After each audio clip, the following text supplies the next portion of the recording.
जय श्री कृष्ण। जैसा कि हमने आप सबसे कहा था कि आज हम श्रीमद् भागवत महापुराण का अध्ययन आपके साथ मिलकर के करेंगे और इस अध्ययन में आज का जो प्रसंग होगा यो युधिष्ठिर का पितामह भीष्म के पास जाना रहेगा और भगवान श्री कृष्ण की स्तुति करते हुए पितामह भीष्म का अपना प्राण त्यागना रहेगा। ये आज के इस अध्याय में हम इसका अध्ययन करेंगे, किस तरह से इन चीज़ों को भगवान श्री कृष्ण ने अपने समक्ष पूरी तरह से इसे होने दिया था और इसके गूढ़ रहस्य क्या है, ये सब हम आज इसमें समझने की कोशिश करेंगे। तो आइए शुरू करते हैं आज का ये नवा अध्याय। इस अध्याय में युधिष्ठिर जी भीष्म के पास जाते हैं, पितामह के पास जाते हैं और सूत जी कहते हैं, इस प्रकार राजा युधिष्ठिर प्रजाद्रोह से भयभीत हो गए। फिर सब कर्मों का, सब धर्मों का ज्ञान प्राप्त करने की इच्छा से उन्होंने कुरुक्षेत्र की यात्रा की, जहां पितामह भीष्म शरशय्या पर पड़े हुए थे। आगे दूसरे मंत्र में कहा गया है, शौनकादि ऋषियों, उस समय उन सब भाइयों ने स्वर्ण जटित रथों पर अपने अपने अच्छे अच्छे घोड़े जुते हुए थे, सवार होकर के अपने भाई युधिष्ठिर का अनुगमन किया। उनके साथ व्यास आदि ब्राह्मण भी थे। शौनक जी अर्जुन के साथ भगवान श्री कृष्ण भी इस रथ पर सवार होकर के श्री भीष्म जी के पास गए और उन्होंने भीष्म से कहा, शौनक जी आगे बोलते हैं, अर्जुन के साथ भगवान श्री कृष्ण का रथ भी चल पड़ा। उन सब भाइयों के साथ महाराज युधिष्ठिर की शोभा ऐसी हुई मानो यक्षों से घिरे हुए स्वयं कुबेर जी जा रहे हो।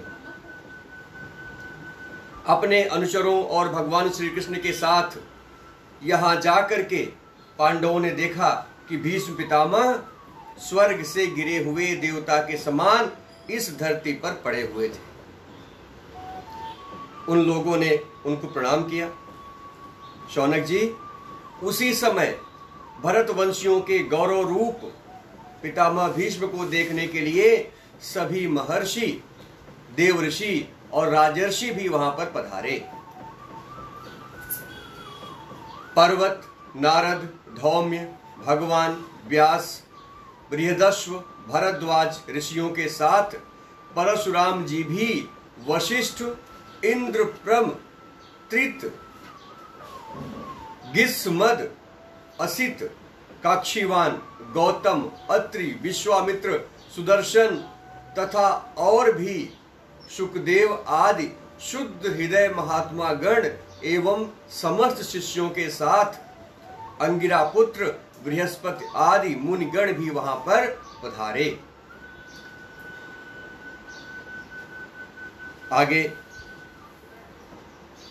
9वें मंत्र में कहा गया है, भीष्म पितामह धर्म को और देश काल के विभाग को, यहां तक कि समय को भी क्या करना चाहिए, इस बात को वो अच्छी तरह से जानते थे। उनको इस बात का ज्ञान था। वे भगवान श्री कृष्ण का प्रभाव भी जानते थे, अतः उन्होंने अपनी लीला से मनुष्य का वेश धारण करके वहां पर आकर बैठे हुए थे। जगदीश्वर के रूप में उनके हृदय में विराजमान भगवान श्री कृष्ण की बाहर तथा भीतर दोनों जगह से उन्होंने पूजा की। अपने हृदय में पूजा की और बाहरी स्वरूप में भी उनकी पूजा की। पांडव बड़े विनय से और प्रेम के साथ भीष्म पितामह के पास बैठ गए। मैं आपसे इतना बताना चाहूंगा कि जब ये लोग अपनी अक्षयहिड़ी सेना को लेकर के गए तो इस अक्षयहिड़ी सेना में कौन कौन रहते हैं और इसकी विशालता कितनी होती है मैं आपको बतलाता हूं। इसमें 21,870 रथ जुड़े होते हैं, 21,870 हाथी होते हैं, 10,09,350 इसमें पैदल युद्धकर्ता होते हैं और 6,65,000 इसमें घुड़सवार होते हैं। इतने सेनाओं के साथ जब वो चलते हैं तो उस सेना को अक्षयहिड़ी सेना कहते हैं। उन्हें देख करके पितामह की आंखों में प्रेम के आंसू भर गए। उन्होंने कहा, आगे 12 मंत्र है, हे धर्मपुत्रों, हाय ये बड़े कष्ट और अन्याय की बात है कि तुम लोगों को ब्राह्मण धर्म और भगवान के आश्रित रहने पर भी इतने कष्ट के साथ जीना पड़ रहा है जिसके तुम कदापि योग्य नहीं हो।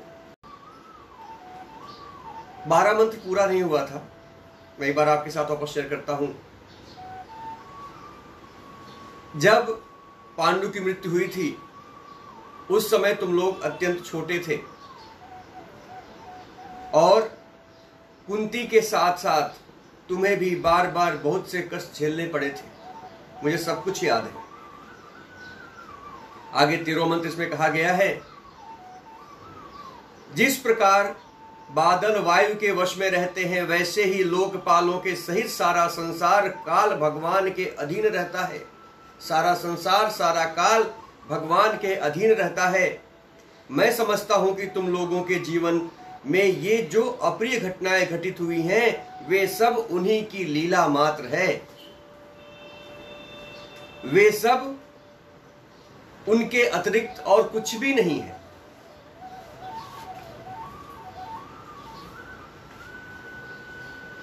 नहीं तो जहां साक्षात धर्मपुत्र राजा युधिष्ठिर हो, महाराज युधिष्ठिर हो, गदाधारी भीमसेन और धनुर्धारी अर्जुन का रक्षा का काम कर रहे हों, जो ये सारे लोग जो युधिष्ठिर की सेवा में लगे हों, जो गांडीव धनुष को धारण करने वाले हो और स्वयं भगवान श्री कृष्ण के प्रिय हो, भला वहां भी विपत्ति की संभावना कैसे प्रकट हो सकती है। आगे 16वां मंत्र है, इसमें कहा गया है, ये काल रूप भगवान श्री कृष्ण कब क्या करना चाहते हैं इस बात को कभी कोई जान नहीं सकता है, न ही कभी कोई इस बात का एहसास कर सकता है। बड़े बड़े ज्ञानी भी इनकी जानने की इच्छा से मोहित हो जाते हैं, इन्हें प्राप्त करने इनके रूप से मोहित रहते हैं। युधिष्ठिर, संसार की ये सब घटनाएं सिर्फ ईश्वर की इच्छा से ही हुई हैं।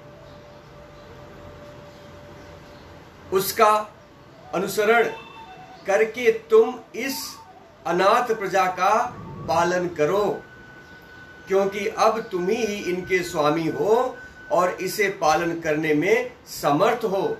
अपने संपूर्ण धर्म का पालन करना तुम्हारा धर्म है। ये भगवान श्री कृष्ण साक्षात परमात्मा है, ये सबके आदि कारण और परम पुरुष नारायण हैं। अपनी माया से लोगों को मोहित करते हुए ये यदुवंशियों में, भगवान का जन्म यदुवंश में हुआ था, यदुवंशियों में छिप करके लीला कर रहे हैं। इनका प्रभाव, ये 19वां मंत्र है, इनका प्रभाव अत्यंत गूढ़ एवं रहस्यमय है। हे युधिष्ठिर, उसने भगवान शंकर, देवर्षि नारद और स्वयं भगवान कपिल भी नहीं जानते हैं जो ये प्रभु की माया है।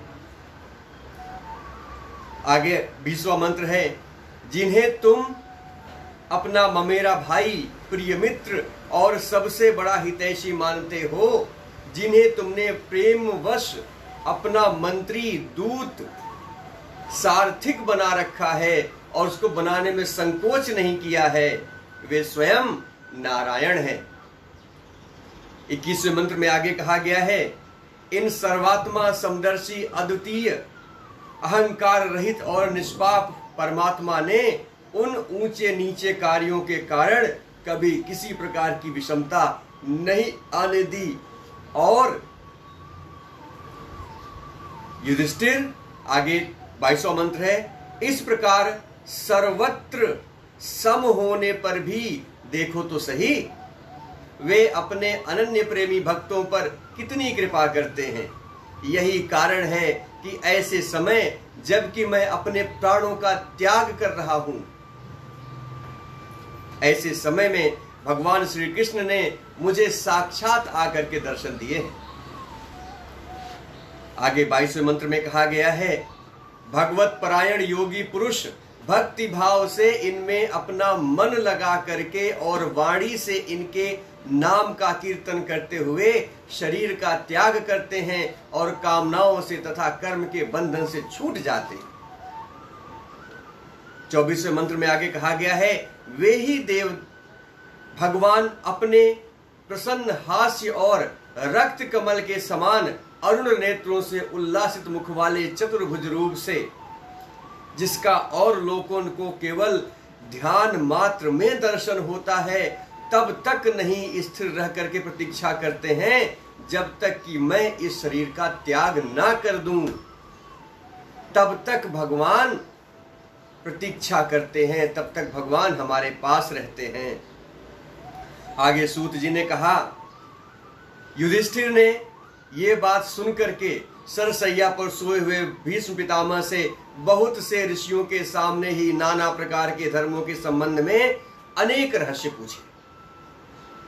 तब तत्ववेत्ता भीष्म पितामह ने वर्ण और आश्रम के अनुसार पुरुष के स्वाभाविक धर्म और वैराग्य तथा राग के कारण विभिन्न रूप से बतलाए गए और निवृत्त हुए और प्रकृति रूप से विविध धर्म, दान धर्म, राज धर्म, मोक्ष धर्म, स्त्री धर्म और भगवत धर्म, इन सब का अलग अलग संक्षेप में और विस्तार से वर्णन किया।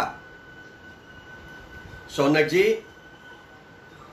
इनके साथ ही धर्म, अर्थ, काम और मोक्ष, इन चारों पुरुषार्थों का तथा इनकी प्राप्ति के साधनों का अनेकों उपाख्यान और इतिहास सुनाते हुए उन्होंने विभागशः इसका वर्णन किया। आगे 30वें मंत्र में कहा गया है, उस समय हजारों रथियों के नेता भीष्म पितामह ने वाणी का संयम करके मानो सब ओर से हटा करके अपने सामने स्थित आदि पुरुष भगवान श्री कृष्ण में लगा दिया। भगवान श्री कृष्ण के सुंदर चतुर्भुज विग्रह पर उस समय पीतांबर फहरा रहा था। भीष्म की आंखों उसी पर एक टक लग गईं।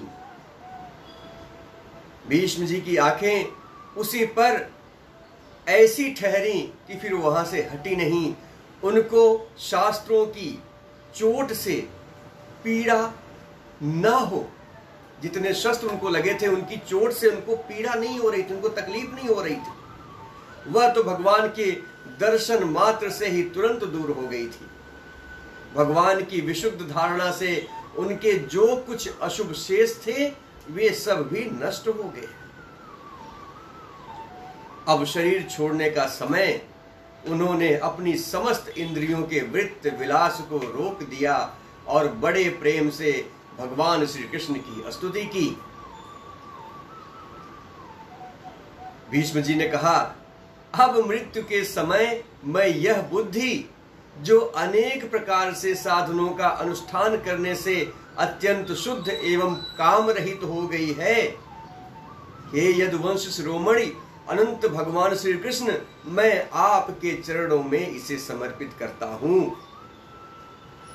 जो सदा सर्वदा अपने आनंदमय स्वरूप में स्थिर रहते हुए भी कभी विहार करने की, लीला करने की इच्छा से प्रकृति को स्वीकार कर लेते हैं, जिससे यह सृष्टि परंपरा हमेशा बनी रहे, ऐसे भगवान श्री कृष्ण को मैं बारंबार प्रणाम करता हूं।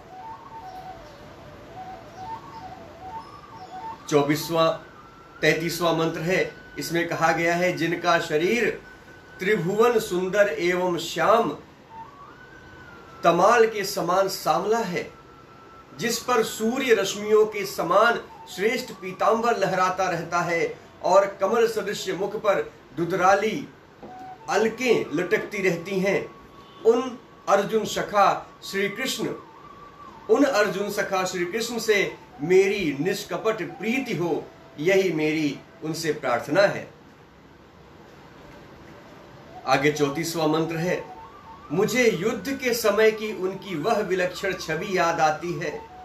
उनके मुख पर लहराते हुए घुंघराले बाल घोड़ों की टाप की धूल से मटमैले हो गए थे और पसीने की छोटी छोटी बूंदें शोभायमान हो रही थीं।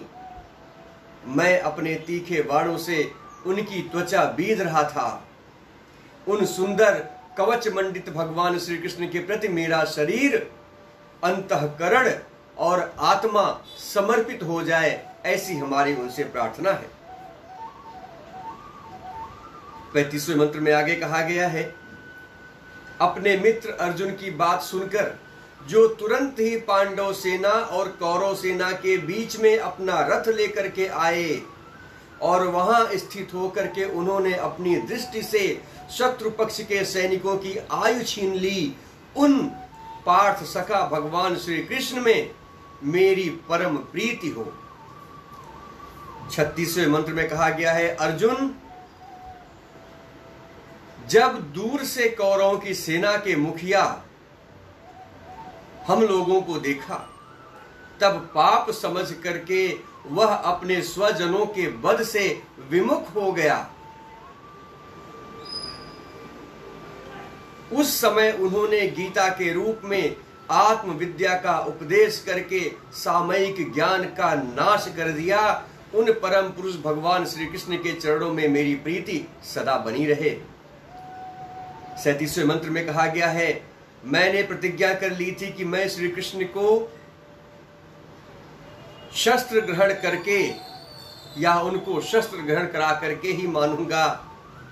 उसे सत्य एवं ऊंची करने के लिए उन्होंने अपना शस्त्र ग्रहण न करने की प्रतिज्ञा तक तोड़ दी। भगवान की अलौकिक लीला अपने आप में अनूठी है। उनके अपने वचन का कोई महत्व तो नहीं है अगर उससे उनके भक्तों का वचन निभता है तो। मैंने प्रतिज्ञा ली थी कि मैं भगवान श्री कृष्ण को शस्त्र ग्रहण करा के छोड़ूंगा। उसे सत्य एवं मेरी बात को ऊंचा करने के लिए उन्होंने अपने शस्त्र को ग्रहण करके मेरी प्रतिज्ञा को पूरी करके अपनी प्रतिज्ञा तोड़ दी।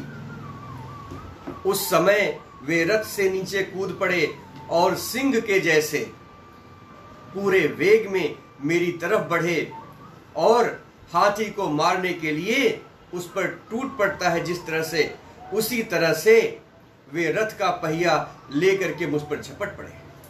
उस समय वे इतने वेग से दौड़े कि उनके कंधे का दुपट्टा गिर गया और पृथ्वी कांपने लगी। मुझ जैसे आताताई ने तीखे बाण मार करके उनके शरीर का कवच तोड़ डाला था, जिससे सारा शरीर लहूलुहान हो रहा था। अर्जुन के रोकने पर भी वे बलपूर्वक मुझे मारने के लिए नीचे की ओर दौड़े आ रहे थे। वे ही भगवान श्री कृष्ण जो ऐसा करते हुए भी मेरे प्रति अनुग्रह और भक्त वत्सलता से परिपूर्ण थे। मेरी एकमात्र गति ही उनका आश्रय हो। अर्जुन की रथी रक्षा में सावधान जिन श्री कृष्ण ने बाएं हाथ में घोड़ों की रास ली थी और दाहिने हाथ में चाबुक, इन दोनों शोभा से उस समय उनकी अपूर्व छवि बन गई थी तथा महाभारत युद्ध में मरने वाले वीर जिनकी इस छवि का दर्शन करते रहने के कारण सारूप्य मोक्ष प्राप्त हो गया था, उन्हीं पार्थ सारथी भगवान श्री कृष्ण ने मुझे मरणासन स्थिति में परम प्रीति प्रदान की। आगे 40वां मंत्र इसमें कहा गया है, जिनकी ललाट की सुंदर चाल हाव भाव युक्त चेष्टाएं, मधुर मुस्कान और प्रेम भरी चितवन से अत्यंत सम्मानित गोपियां रास लीला में उनके अंतर ध्यान हो जाने पर भी प्रेम से मतवाली होकर के उनकी लीलाओं का अनुकरण करके तन्मय हो गई थी। मैं उन भगवान श्री कृष्ण के चरणों में मेरा परम प्रेम हो, ऐसी प्रार्थना करता हूं। 41वां मंत्र है। जिस समय युधिष्ठिर राजसूय यज्ञ कर रहे थे, मुनियों और बड़े बड़े राजाओं से भरी हुई सभाओं में सबसे पहले सबकी ओर से इन्हीं सबके दर्शनीय भगवान श्री कृष्ण की मेरी आंखों के सामने पूजा हुई थी। वे ही सबके आत्मा प्रभु आज इस मृत्यु के समय मेरे समक्ष खड़े होकर के मेरे ऊपर कृपा की वर्षा कर रहे हैं। जैसे एक ही सूर्य अनेक आंखों से अनेक रूप में दिखाई पड़ते हैं, वैसे ही आज अजन्मा भगवान श्री कृष्ण अपने ही द्वारा रचित अनेक शरीरधारियों के हृदय में अनेक रूप से दिखाई पड़ते हैं, अनेक रूप से जान पड़ते हैं। वास्तव में तो ये एक हैं और सबके हृदय में यही विराजमान है। उन्हीं भगवान श्री कृष्ण में मैं भेद भ्रम से रहित होकर के पूरी तरह से प्राप्त हो गया हूं, उनमें पूरी तरह से समा गया हूं। सूत जी आगे कहते हैं, इस प्रकार भीष्म पितामह ने मन, वाणी और दृष्टि की वृत्तियों को आत्म स्वरूप भगवान श्री कृष्ण को अपने आप में लीन कर दिया। उनके प्राण वहीं विलीन हो गए और भीष्म पितामह पूरी तरह से शांत हो गए। उन्हें अनंत ब्रह्म में लीन जानकर सब लोग वैसे ही चुपचाप खड़े हो गए। सन्नाटा छा गया, जिसे हम पिन ड्रॉप साइलेंस बोलते हैं। जैसे दिन बीत जाने पर पक्षियों का कलरव शांत हो जाता है, पक्षियों की चहचहाहट शांत हो जाती है, उसी प्रकार पूरे वातावरण में एक शांति का माहौल छा गया। उस समय देवता और मनुष्य नगारे बजाने लगे। साधु स्वभाव के राजा उनकी प्रशंसा करने लगे और आकाश से पुष्पों की वर्षा होने लगी। शौनक जी, युधिष्ठिर ने उनके मृत शरीर की अंत्येष्टि क्रिया कराई और कुछ समय के लिए वे शोकग्रस्त हो गए। उस समय मुनियों ने बड़े आनंद से भगवान श्री कृष्ण के रहस्यमय नाम ले लेकर के उनकी स्तुति की। इसके पश्चात अपने हृदयों को श्री कृष्णमय बना करके वे अपने अपने आश्रमों की तरफ लौट गए। तदनंतर भगवान श्री कृष्ण के साथ युधिष्ठिर हस्तिनापुर चले आए और वहां उन्होंने अपने चाचा धृतराष्ट्र तथा तपस्विनी, यहाँ पे हर जगह गांधारी की बहुत सम्मान के साथ उनका नाम लिया गया है, क्योंकि गांधारी कभी इन सब में नहीं पड़ी। वो कभी भी पांडवों के खिलाफ या धर्म का पक्ष उन्होंने कभी भी नहीं छोड़ा। तपस्विनी गांधारी को उन्होंने धारस बधाया। फिर धृतराष्ट्र की आज्ञा और भगवान श्री कृष्ण की अनुमति से समर्थ राजा युधिष्ठिर ने अपने वंश परंपरागत साम्राज्य का धर्म पूर्वक शासन करने का निर्णय लिया और वो इस तरह से अपना शासन करने लगे। इसी के साथ 9वां अध्याय समाप्त होता है। कल भी हम श्रीमद् भागवत महापुराण का अध्ययन करेंगे और कल हम 10वें अध्याय में भगवान श्री कृष्ण का द्वारका जाना, ये कल का 10वां अध्याय होगा जिसका हम अध्ययन करेंगे। आप सब लोग इसी तरह कल साथ रहेंगे। 11 बजे हम लोग वापस से इस धर्म चर्चा को करेंगे। मित्रों, आपके लिए मेरा एक सवाल है, अगर हो सके तो उसका मुझे जवाब दीजिएगा। कमेंट बॉक्स में भी आप लिख सकते हैं। पाप का, जो हम पाप कर्म करते हैं जिससे हम पाप की तरफ प्रेरित होते हैं, पाप का गुरु कौन है? इस विषय पर हम कल चर्चा भी करेंगे आपके साथ। और उम्मीद है कि आपको संतुष्ट करने वाला उत्तर भी प्राप्त हो जाएगा। लेकिन तब तक आप सोचिए कि पाप का गुरु कौन है और मुझे बताइए। कल 11 बजे हम आपके सामने फिर आएंगे श्रीमद् भागवत महापुराण के 10वें अध्याय को लेकर के। साथ में रहना मत भूलिएगा। प्रभु चर्चा में हम लोग कल रहेंगे, हम अध्ययन करेंगे, हम ज्ञान लेंगे कि हमारे श्रीमद् भागवत महापुराण में क्या क्या लिखा है, वरना कहानी सुनाना आसान था। मैं इसकी कहानी आपको सुना देता, आपको पूरी की पूरी घटना मालूम पड़ जाती। लेकिन मैं चाहता हूं कि हर व्यक्ति को पूरी तरह से अपने पुराणों का ज्ञान हो, एक एक मंत्र का ज्ञान हो। ये मेरा लक्ष्य है।